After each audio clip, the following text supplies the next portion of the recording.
அனைத்து மாணவர்களுக்கும் அன்பான வணக்கம். இப்போ சென்ற வீடியோவில் என்ன பார்த்தோம் அப்படின்னா, கிரேட்டஸ்ட் காமன் டிவைசர் மீப்பெரு பொது வகுத்தி, அதை வந்து நம்ம இன்னொன்று HCF அப்படின்னு சொல்லுவாங்க, ஹையஸ்ட் காமன் ஃபேக்டர் அப்படின்னு சொல்லுவாங்க. அதை எப்படி கண்டுபிடிக்கிறது அப்படிங்கிறத பற்றி விரிவாக பார்த்தோம். சரியா? இந்த வகுப்பில் நம்ம என்ன பண்ண போகிறோம் அப்படின்னா, LCM லீஸ்ட் காமன் மல்டிபிள். LCMங்கிறது என்னது?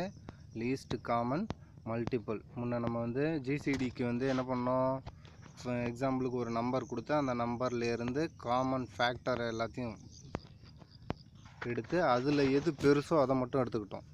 சரியா? ஃபார் எக்ஸாம்பிள் இப்போ ஒரு 6ங்கிற நம்பரும் ஒரு 18ங்கிற நம்பர் இருக்குன்னா, இந்த 6க்கான ஃபேக்டர்ஸ் எல்லாத்தையும் எழுதுகிறோம். 1 2 3, அடுத்தது என்ன இருக்கும், 4 வகுக்காது, 5 வகுக்காது, 6. 18க்கு என்ன வரும், 1 2 வகுக்கும், 3 வகுக்கும், 4 வகுக்காது, 5 வகுக்காது, 6 வகுக்கும், 7 வகுக்காது, 8 வகுக்காது, 9, அடுத்தது 18. இதுதான் அதோட ஃபேக்டர்ஸ். சரியா? இதில் எது காமனாக இருக்கோ அந்த காமனாக இருக்கிறத மட்டும் எடுத்துக்கணும்னு சொல்லியிருந்தோம். அதில் எது பெருசாக இருக்கோ அதுதான் அதற்கு காமன் டிவைசராக இருக்கும் அப்படின்னு சொல்லியிருந்தோம். சரியா? அதாவது ஹையஸ்ட்டு காமன் டிவைசர் அப்படின்னு சொல்லியிருந்தோம். சரியா? இப்போ அதே மாதிரி தான் HCFும், அதே தான் HCFும். இப்போ வந்து நம்ம பார்க்குறது வந்து லீஸ்ட் காமன் மல்டிபிள், LCM. இங்கே அதே ப்ராசஸ் தான், ஆனால் வேறு மாதிரி. இங்கேயும் காமனாக இருக்கிறது தான் எடுக்க போகிறோம், ஆனால் மல்டிபிள் எடுப்போம். இங்கேயும் காமனாக இருக்கிறது தான் எடுக்க போகிறோம், ஆனால் என்னத்தை எடுப்போம், காமன் மல்டிபிள் எடுப்போம். சரியா? இப்போ அதுக்கு உங்களுக்கு ஒரு எண் வடிவிலே சொல்லணும் அப்படின்னா, ஃபார் எக்ஸாம்பிள் இப்போ 2ங்கிற ஒரு நம்பர் எடுத்துக்குவோம், 8ங்கிறது ஒரு நம்பர் எடுத்துக்குவோம். சரியா? இல்லைன்னா இந்த நம்பர் கூட வேண்டாம், 3 எடுத்துக்குவோம், 9 எடுத்துக்குவோம்னு வச்சுக்கோமே. 3 9 இதுக்கு காமன் மல்டிபிள் அப்படின்னு பார்த்தோன்னா இதுவும் ஈஸியாக தான் இருக்குது. சரி, ஓகே. இப்போ இந்த 3னுடைய மடங்கு எழுதுகிறோம்.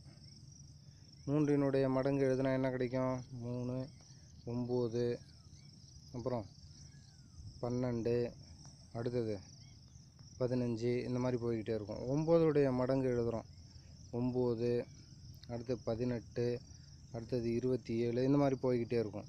இப்போ இதில் எது காமனாக இருக்கோ அதை எடுக்கணும்.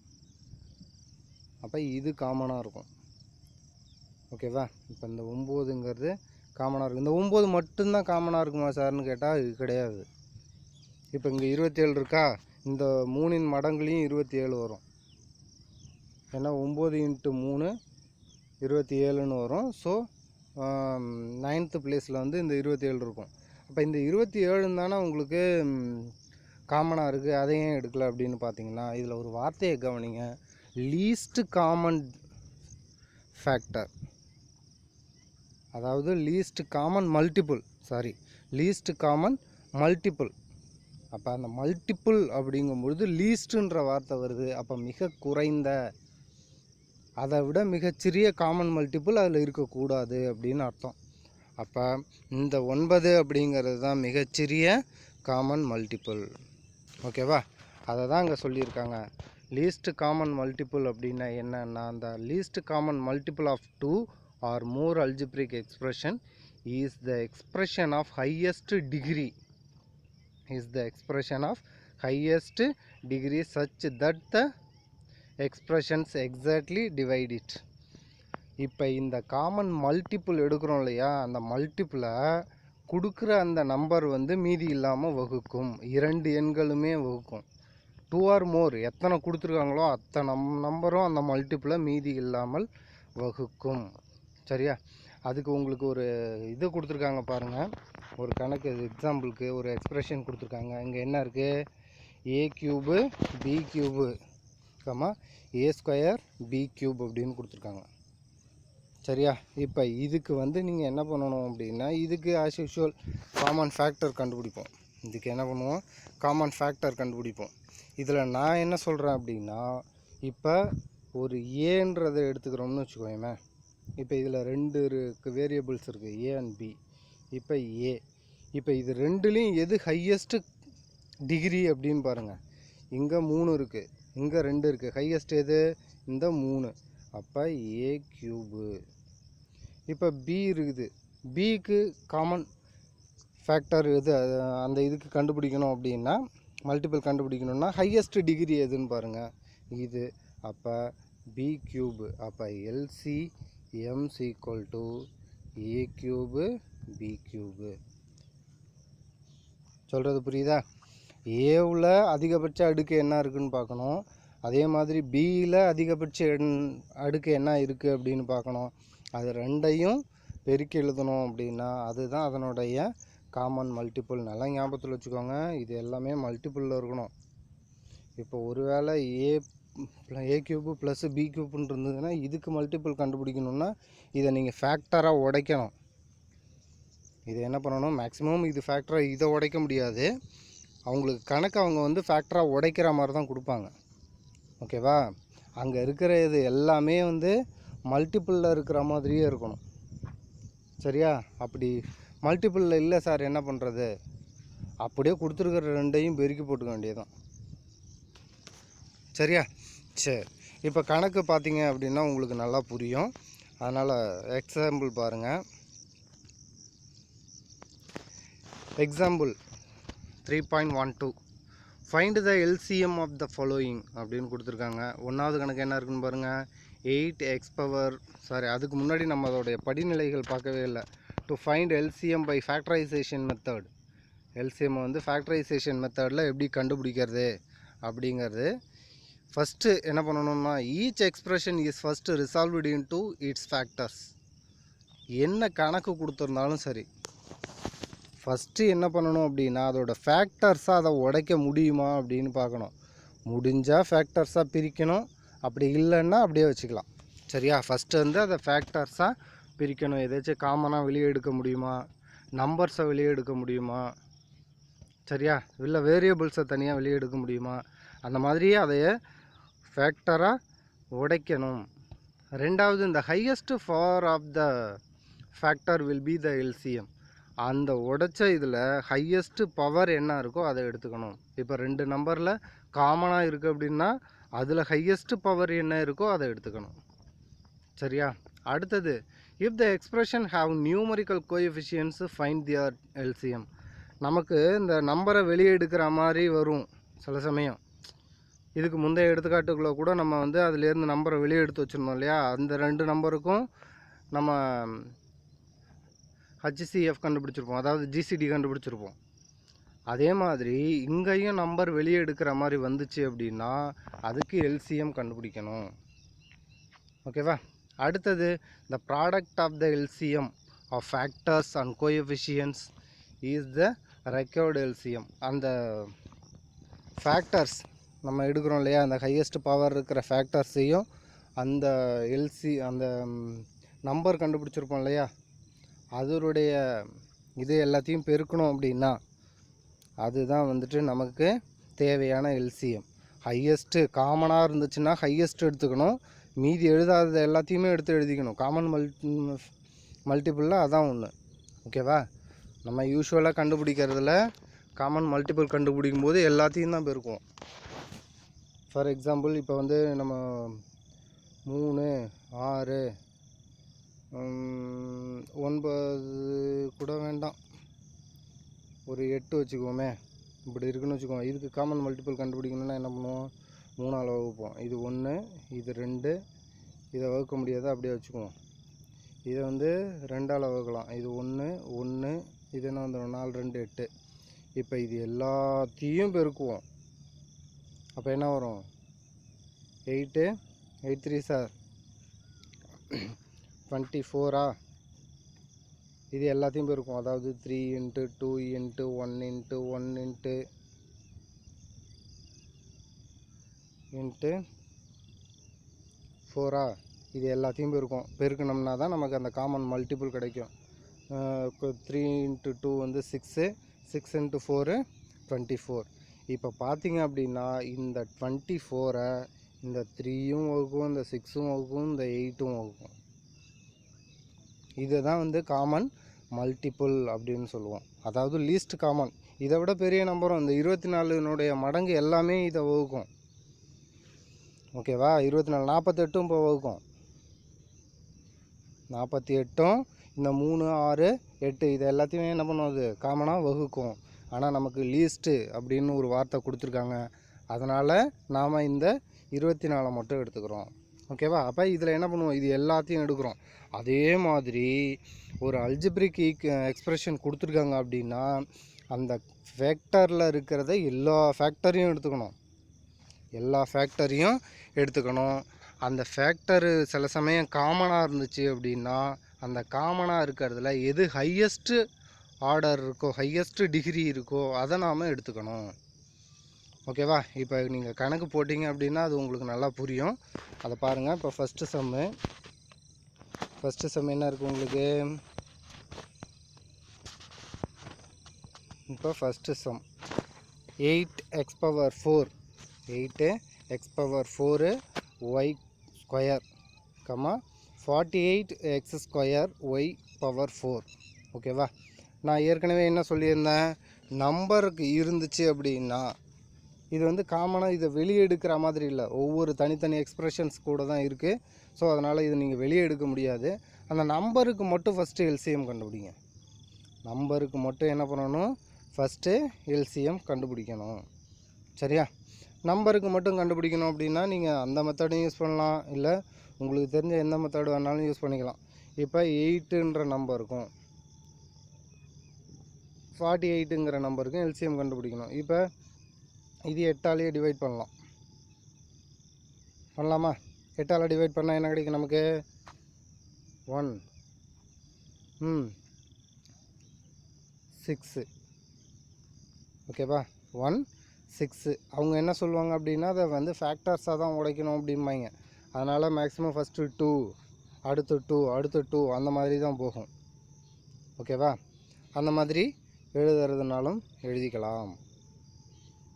சரியா? இல்லை இதை வேறு மாதிரி இப்போ இது எல்லாத்தையும் பெருக்கணும்னு வச்சுக்கோங்க, நமக்கு அதுக்கு தேவையான காமன் மல்டிபிள் கிடச்சிரும். ஓகேவா? சரி, இப்போ பாருங்கள். மேக்ஸிமம் 2 நம்பர் கொடுத்துருக்காங்க அப்படின்னா 2 or more numbers are given கொடுத்துருக்காங்க அப்படின்னா அதில் இருக்கிறதுலே பெரிய நம்பர் எதுன்னு பாருங்கள். இது வந்து ஷார்ட்டாக உங்களுக்கு ஞாபகம் வச்சுக்கிறதுக்கு ப்ளஸ்ஸு டக்குன்னு எடுத்து போடுறதுக்கும் நீங்கள் எழுதிவிடலாம். நீங்கள் இந்த ஃபேக்டர் தான் எடுத்து எழுதணுன்றது கிடையாது. எல்சிஎம் ஆஃப் 8,48ன்னு சொல்லிட்டு டேரெக்டாக எடுத்து எழுதிடலாம், ஒன்றும் தப்பு கிடையாது. நீங்கள் ஃபேக்டர்ஸாக பிரிக்கிறதுக்குலாம் அங்கே மார்க் கொடுக்க போகிறதில்ல.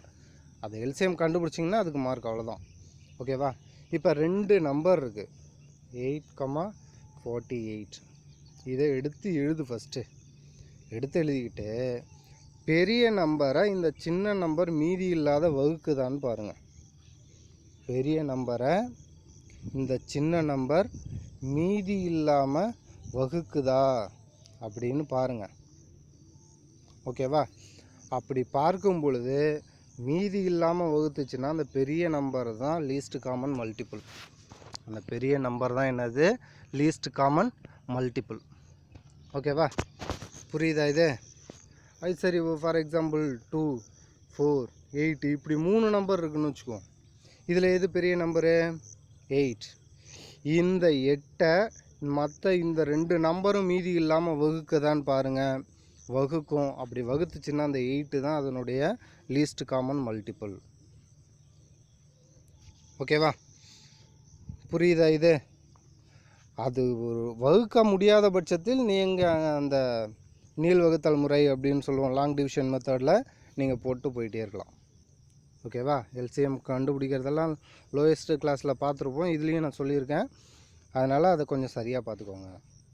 அப்போ 8,48 அதோடைய எல்சிஎம் வந்து என்னது? 48. அதை எடுத்து எழுதிக்கணும். சரியா? அடுத்தது இருக்கிற வேரியபிள்ஸ், இப்போ எக்ஸ் பவர் 4 ஒய் ஸ்கொயர், இதில் வந்து எக்ஸினுடைய ஹையஸ்ட் ஆர்டர் அப்படின்னு பார்த்தோம் அப்படின்னா, இப்போ எக்ஸு ஒரு வேரியபிள் இருக்குது, எக்ஸினுடைய ஹையஸ்ட் ஆர்டர், இது ரெண்டுலேயும் கம்பேர் பண்ணுங்கள். ரெண்டுலேயும் கம்பேர் பண்ணும்போது எக்ஸ் பவர் 4 எக்ஸ் ஸ்கொயர் இருக்குது. இதில் ஹையஸ்ட் ஆர்டர் என்ன? X power 4. ஓகேவா? அடுத்தது ஒய்ன்னு இருக்குது. ஒய்யில் இருக்கிறதுல ஹையஸ்ட் ஆர்டர் என்ன? Y power 4. அப்போ இது ரெண்டையும் பெருக்கணும். அப்போ எக்ஸ் பவர் 4 ஒய் பவர் 4 இதுதான் LCM of x power 4 y square comma x square y power 4. புரியுதா எப்படி கண்டுபிடிக்கிறோம்னு? அப்போ நம்ம எடுத்து எழுதணும். LCM of x power 4 y square comma x square y power 4 equal to x power 4 y power 4. இதை நீங்கள் அப்படியே கதையாக எழுதி தான் எதுனுன்றதில்ல, நீங்கள் அப்படியே எழுதிடலாம். எல்சிஎம் ஆஃப் அப்படின்னு சொல்லிட்டு x power 4 y square comma x square y power 4 equal to இது ரெண்டுலேயும் நீங்கள் எது வந்து ஹையஸ்ட் ஆர்டரோ ரெண்டுலேயும் அந்த உறுப்பு இருக்கணும். அதையும் ஞாபகத்தில் வச்சுக்கோங்க. நீங்கள் ஹையஸ்ட் ஆர்டருங்கிறதால எதை வேணாலும் எடுத்து எழுதிடக்கூடாது. அதில் அந்த உறுப்பு இருக்கணும். இல்லைன்னா அந்த ஃபேக்டராக உடைக்க முடியுமா என்னன்னு பார்க்கணும். அப்போ எக்ஸ் பவர் 4 ஒய் பவர் 4ங்கிறது வந்து என்னது? அதனுடைய எல்சிஎம். அப்போ இந்த ரெண்டு எல்சிஎம்மையும் பெருக்கணும் அப்படின்னா அதுதான் நமக்கு தேவையான கொடுத்துருக்க கணக்குடைய எல்சிஎம்மாக இருக்கும். அப்போ லாஸ்ட்டில் எடுத்து எழுதணும். எடுத்து எழுதும்போது என்ன கிடைக்கும் நமக்கு? therefore LCM of 8 x power 4 y square comma 48 x square y power 4 equal to 48 into x power 4 y power 4. சரியா? இதுதான் அதனுடைய லீஸ்ட் காமன் மல்டிபிள். இப்போ செகண்ட் சம் பாருங்கள். உங்களுக்கு வந்து இது அல்ஜிப்ரிக் எக்ஸ்பிரஷன்ஸில் கொஞ்சம் ஃபேக்டர்ஸ் மாதிரியே கொடுத்துருக்காங்க. ஓகேவா? இப்போ இதுக்கு என்ன பண்ணுறது அப்படின்னு பார்க்கணும் ஃபஸ்ட்டு. இப்போ என்ன கொடுத்துருக்காங்கன்னு பாருங்கள். 5x minus 10 comma 5x square minus 20. 5x square minus 20. சரியா? இப்போ இதில் நான் அந்த ரைட் பண்ணுறதை கொஞ்சம் கவனமாக பார்த்துக்கோங்க. ஏன்னா இதில் வந்து புக்கை வச்சு நடத்துகிறதால நான் எழுதி நடத்திருந்தேன்னா மேக்ஸிமம் அதை எலாபரேட்டாக போட்டிருப்பேன். இது புக்குங்கிறதால நான் அப்படியே எழுதி காமிக்கிறதையும் நீங்கள் கவனத்தில் வச்சுக்கணும். சரியா? இப்போ 5x மைனஸ் 10 ஈக்குவல் டு இதில் என்னத்தை பொதுவாக வெளியே எடுக்கலாம்? 5 பொதுவாக வெளியே எடுக்கலாம். அப்போ எக்ஸ் மைனஸ் 2. ஓகேவா? எக்ஸ் மைனஸ் 2 5 பொதுவாக வெளியே எடுத்தோம்னா இது வந்து என்னவா பிரியும்? 5 இன்ட்டு 2ன்னு பிரியும். இந்த 5 வெளியே வந்துடும். அப்போ மீதி இந்த 2 மட்டும் இருக்கும். ஸோ அந்த பிளேஸில் 2 இதில் 5 வெளியே எடுத்துட்டோம்னா இந்த எக்ஸ் மட்டும் இருக்கும். So X minus 2. ஓகேவா? இது புரியுதா? சரி, அடுத்ததில் என்ன பண்ணலான்னு பாருங்கள். அடுத்ததில் என்ன பண்ணலாம்? 5x square minus 20. இப்போ இதுலேயும் 5 காமனாக வெளியே எடுக்கலாம். அப்போ இதில் மீதி எக்ஸ் ஸ்கொயர் இருக்கும். இந்த 5 கூட எதை பெருக்குனா 20 வருதுன்னு பாருங்கள். 4. அப்போ 4 5s are 20. So X square minus 4. ஓகேவா? இப்போ இதை ஃபேக்டர்ஸாக உடைக்க முடியுமான்னு பார்த்தா இதுக்கப்புறம் அதை உடைக்க முடியாது. ஓகேவா? ஆனால் இந்த எக்ஸ் ஸ்கொயர் மைனஸ் 4 நம்ம ஃபேக்டர்ஸாக உடைக்க முடியும். அதை எப்படி சார் உடைக்கலாம் அப்படின்னா, இப்போ அதை தனியாக எடுத்து எழுதுங்க. எக்ஸ் ஸ்கொயர் மைனஸ் 4 நம்ம எப்படி எழுதலாம்? எக்ஸ் ஸ்கொயர் மைனஸ் 2 ஸ்கொயர்னு எழுதலாம். X square minus 2 square. இந்த 4 வந்து நம்ம 2 ஸ்கொயர். ஏன் சார் நம்ம அப்படி எழுதணும்? 2 ஸ்கொயர்னு தான் எழுதலாமா? 1 இன்ட்டு 4ன்னு எழுதுகிறோம். நம்ம இஷ்டம் தானே. நாம் ஃபேக்டர்ஸாக உடைக்கணும் அப்படின்னா நமக்கு தெரிஞ்ச ஃபார்முலாவை அப்ளை பண்ணுற மாதிரியான வடிவத்துக்கு அதை கொண்டு வரணும். நமக்கு ஏதோ ஒரு ஃபார்முலா தெரியும்னு வச்சுக்கோங்க. we know that some formula to factorize given expression, given algebraic expression. அதை வந்து ஃபேக்டரைஸ் பண்ணுற மாதிரி நமக்கு ஏதோ ஒரு ஃபார்முலாவை அதில் யூஸ் பண்ணுற மாதிரி நம்ம என்ன பண்ணணும்? அதுக்கு ஒரு வடிவத்தை கொடுக்கணும். சரியா? இப்போ இது பார்த்திங்க அப்படின்னா ஏ ஸ்கொயர் மைனஸ் பி ஸ்கொயர் ஃபார்மெட்டில் இருக்கும். இதுக்கு என்ன ஃபார்முலா? ஏ ப்ளஸ் பி இன்ட்டு ஏ மைனஸ் பி. ஓகேவா?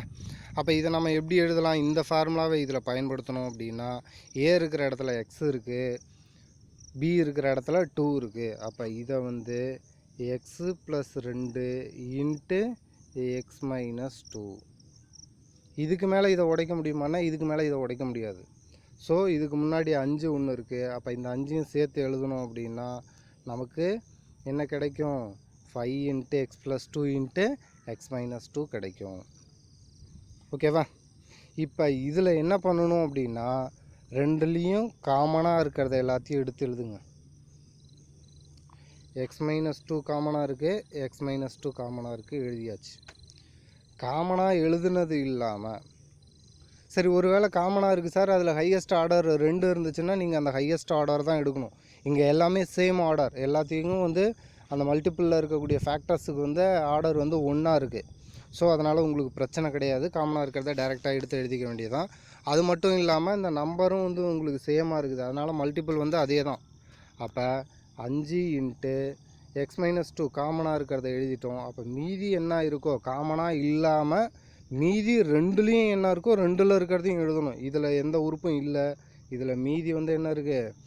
x + 2 மட்டும் இருக்குது. ஸோ x + 2 எழுதிக்கிறோம். நீங்கள் x - 2 × x + 2ன்னு எழுதினாலும் தப்பு கிடையாது. சரியா? அதனால் நீங்கள் பயப்பட வேண்டாம். ஃபஸ்ட்டு காமனாக இருக்கிறத எடுத்து எழுதிக்கோங்க. அடுத்தது அந்த எழுதாத உறுப்புகள்லாம் இருக்கு இல்லையா, அதை எல்லாத்தையும் எடுத்து எழுதிக்கணும். புரியுதா இது? சரி, இப்போ அடுத்த கணக்கு போகலாம். அடுத்த கணக்கை பாருங்கள். அடுத்த கணக்கு என்ன இருக்குது? x⁴ - 1, x² - 2x + 1. x⁴ - 1. அடுத்தது x² - 2x + 1. சரியா? இப்போ இதை வந்து உங்களுக்கு உடைக்கணும். இதையும் நீங்கள் ஃபேக்டரைஸ் பண்ணி அதுக்கப்புறம் தான் நீங்கள் மல்டிபிள் கண்டுபிடிக்கலாம். ஓகேவா? சரி, இப்போ என்ன பண்ணுறோம் அப்படின்னா ஃபஸ்ட்டு இதை எடுத்துக்கிறோம். ஃபஸ்ட்டு இது என்ன இருக்குது? x⁴ - 1. ஓகேவா? x⁴ - 1. இப்போ இந்த இதுக்கு ஃபேக்டரைஸ் பண்ணுறோம் அப்படின்னா இதை எப்படி எழுதலாம் நம்ம வசதிக்காக? x² - இதை 1² எழுதிக்கிறேன். இப்போ இது எந்த ஃபார்மேட்டில் இருக்குது? இந்த x² ஃபுல்லாத்தையும் ஒரு உறுப்பாக வச்சுக்கோங்க. x² ஃபுல்லாத்தையும் ஒரு உறுப்பாக வச்சுக்கோங்க. அப்போ அது ஏதோ ஒரு a² அப்படின்னு வச்சுக்கோங்க. -b² இருக்குது. அப்போ a² - b² ஃபார்மெட்டு. அப்போ ஃபார்முலா என்ன? a + b × a - b. அப்போ இதை எப்படி எழுதலாம்? = x² + 1 × x² - 1 எழுதலாமா? இப்போ இந்த x² + 1 எதுவும் பண்ண முடியாது. அப்போ x² + 1 இதை பாருங்களேன். இப்போ இதை x² - 1² எழுதிக்கலாமா? இப்போ இதுவும் மறுபடியும் அந்த ஃபார்மேட்டுக்கே போகுது. a + b × a - bக்கு போகுது. ஸோ இதை பிரித்து எழுதணும்னா x + 1 × x - 1. என்ன சார் அங்கே x² போட்டிங்க, இங்கே x போடுறீங்க? அதுதான் நல்லா கவனிங்க. இங்கே உள்ள என்ன இருக்கோ அதை தான் நம்ம எடுத்து எழுதணும். ஓகேவா? இங்கே x² இருந்துச்சு, அதுக்கு மேலே ஒரு ஸ்கொயர், இந்த ஸ்கொயரை விட்டுட்டு தான் நம்ம எழுதணும். சரியா? அப்போ இங்கே ஸ்கொயர் இருந்ததால் இந்த ஸ்கொயரை தான் நம்ம இங்கே போட்டிருக்கோம், இது கிடையாது. ஓகேவா? இந்த உள்ள இங்கே என்ன இருக்கோ அதுதான் இங்கே போட்டிருக்கோம். அப்போ இந்த ஸ்கொயரை விட்டுட்டு இங்கே உள்ள என்ன இருக்கோ அதை நம்ம எடுத்து எழுதிக்கணும். அதுதான் வந்து என்னது ஏ.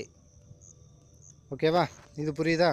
அப்போ நமக்கு ஃபஸ்ட்டு இருக்கக்கூடிய எக்ஸ்ப்ரெஷன்ஸை வந்து ஃபேக்டரைஸ் பண்ணோம்னா நமக்கு இது கிடைக்குது. என்ன கிடைக்குது?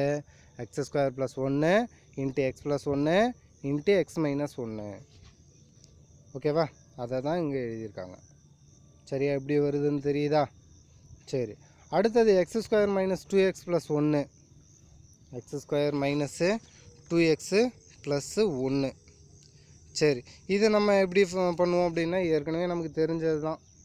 x² - 2x + 1. இப்போ நமக்கு பெருக்கினால் 1 கிடைக்கணும், கூட்டினா -2 கிடைக்கணும். என்ன பண்ணுவோம்? இப்போ 4 1 1 அப்படின்னு வச்சுக்கோங்க. 1 1 சார் 1 தான். ஸோ இங்கே நமக்கு மைனஸ் வேணும். ஸோ இங்கே ஒரு மைனஸ், இங்கே ஒரு மைனஸ்.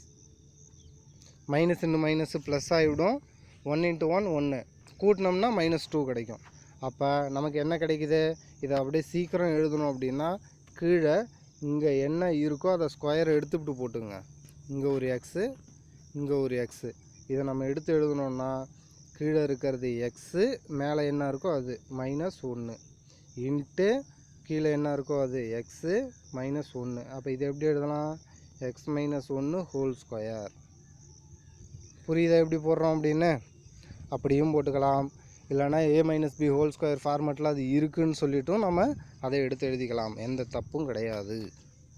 ஓகேவா? அப்போ நமக்கு இதை ஃபேக்டரைஸ் பண்ணோம்னா x - 1 ஹோல் ஸ்கொயர். ஃபேக்டரைஸ் பண்ணல, ஃபேக்டரைஸ் பண்ணியிருக்கோம், இருந்தாலும் அதை கொஞ்சம் சுருங்கிய வடிவத்துக்கு கொண்டு வந்திருக்கோம். ஓகேவா?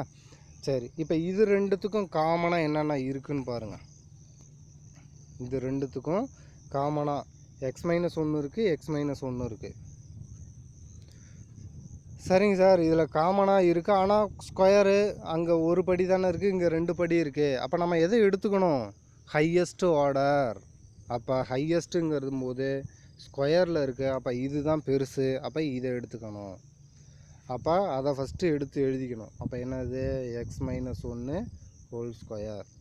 அப்புறம் வேறு ஏதாச்சும் இருக்கா அப்படின்னா நம்ம கம்பேர் பண்ணுற அளவுக்கு இங்கே உறுப்புகள் இல்லை, மீதி தான் இருக்குது.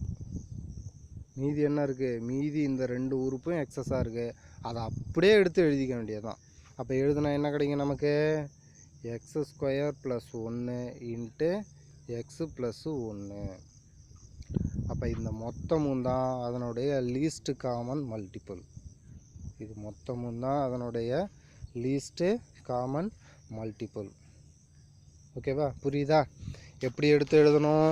காமனாக இருந்துச்சு அப்படின்னா அதில் ஹையஸ்ட் டிகிரி என்னவோ அதை எடுத்து எழுதிக்கணும். அதை எழுதி முடித்ததுக்கப்புறம் அந்த உறுப்பை அப்படியே விட்டுறணும். இப்போ x - 1, இந்த x - 1 அப்படியே விட்டுறணும். ஓகேவா? x - 1 என்ன பண்ணிடணும்? அப்படியே விட்டுறணும். சரியா?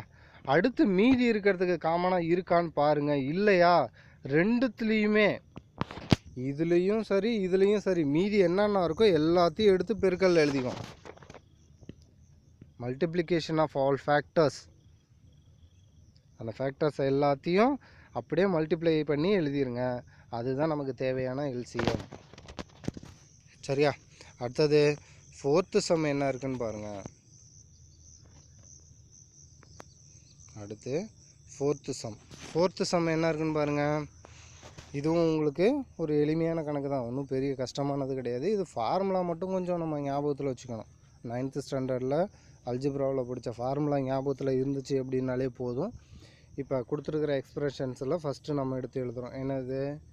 x³ - 27. இப்போ x³ மைனஸ் அப்படின்னு இருந்துச்சுனாலே நமக்கு உடனே என்ன ஃபார்முலா வரணும்? a³ - b³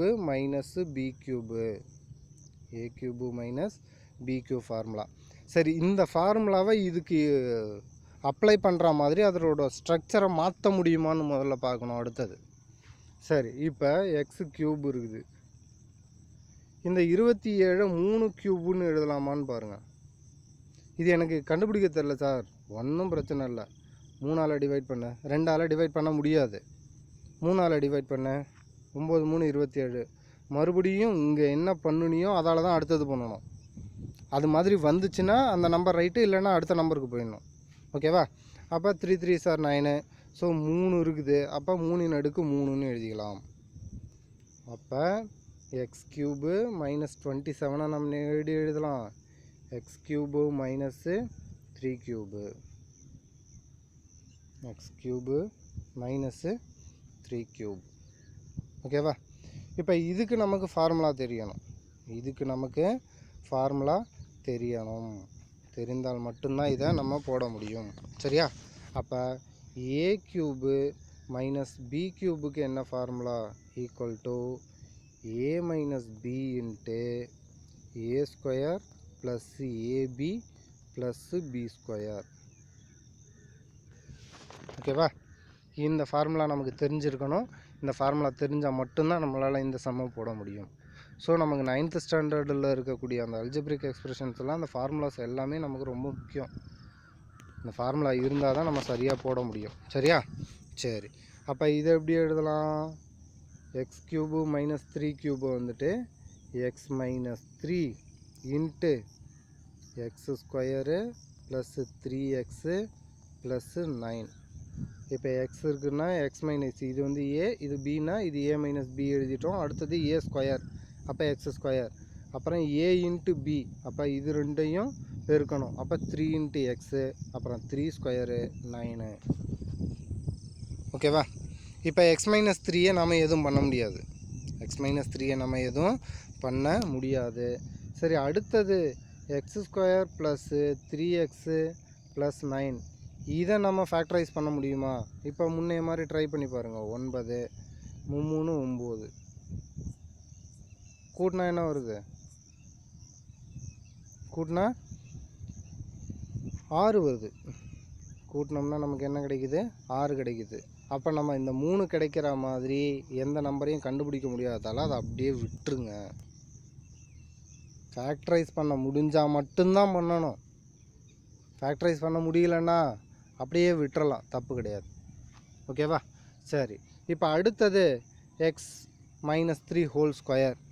அதை நம்ம எதுவுமே பண்ண முடியாது. எக்ஸ் மைனஸ் 3 அது ஏற்கனவே ஃபேக்டரைஸ் பண்ண மாதிரி தான் இருக்குது. அதனால் அதை அப்படியே விட்டுருங்க. அதையும் அடுத்தது வாங்க, எக்ஸ் ஸ்கொயர் மைனஸ் 9, இது எப்படி எழுதலாம்? X square minus 3 square. அப்போ இது எப்படி எழுதலாம்? X plus 3 into X minus 3. ஓகேவா? அப்போ இதையும் நம்ம ஃபேக்டரைஸ் பண்ணியாச்சு. இப்போ 3ஐயும் ஃபேக்டரைஸ் பண்ணியாச்சு. இப்போ காமனாக என்ன இருக்குது? ஃபஸ்ட்டு என்ன பார்க்கணும்? காமனாக என்ன இருக்குன்னு தான் பார்க்கணும். நீங்கள் ஃபஸ்ட்டு புக்கில் இருக்கிறது அவங்க வந்து ஒரு ஆர்டராக கொடுத்துருப்பாங்க. நம்ம பார்க்குறது வந்து ஃபஸ்ட்டு காமனாக என்ன இருக்குது. காமனாக வந்து இந்த எக்ஸ் மைனஸ் 3 இருக்கும். எக்ஸ் மைனஸ் 3 காமனாக இருக்கிறதுல எது ஹையஸ்ட் ஆர்டர்? இந்த எக்ஸ் மைனஸ் 3 ஹோல் ஸ்கொயர். அப்போ இதுவும் இனிமேல் நமக்கு தேவையில்லை, இதுவும் நமக்கு